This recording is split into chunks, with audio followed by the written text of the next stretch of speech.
మనిషి తన బ్రతుకుతున్న ప్రపంచాన్ని ఎంత నాశనం చేస్తున్నారో ఈ ఒక్క ఘటన చూస్తే అర్థమవుతుంది.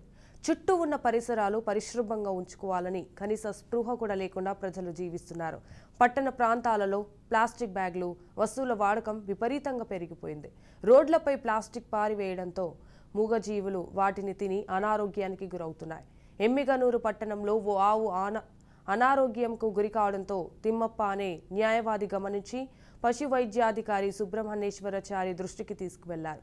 పశు వైద్యులు వీరేషు నరేంద్రనాథ్ రెడ్డి పరిరక్షించి ఆవుకు శస్త్రచికిత్స చేశారు. ఆవు గడుపు నుంచి దాదాపు 70 కేజీల ప్లాస్టిక్ వస్తువులు, ఇనుప కడ్డీలు, ఇతర వస్తువులు తీశారు. ప్రస్తుతం ఆవు ఆరోగ్యం నిలకడగా ఉందని తెలిపారు.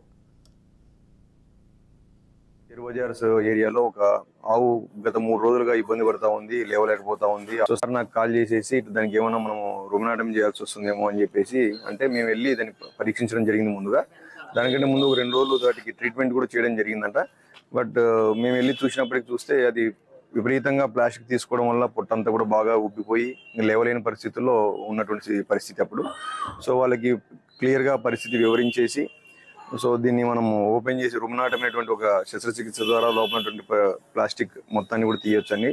బట్ కాకపోతే ఒక 10 రోజులు మనం ఖచ్చితంగా ఆపరేషన్ తర్వాత బాగా చూసుకోవాల్సి వస్తుంది అని చెప్పి వాళ్ళకి సవివరంగా వివరించిన తర్వాత సుమారుగా 60 నుంచి 70 కేజీలు పైగానే ప్లాస్టిక్ను, కొన్ని ఇనుప వైర్లు కావచ్చు, లేదంటే రూపాయి బిల్లలు లాంటివి కావచ్చు, వీటన్నిటిని తీసి తర్వాత మళ్ళీ ప్రాపర్ పద్ధతిలో వాటికి సర్జరీ అంతా కూడా కంప్లీట్ చేస్తున్నాము.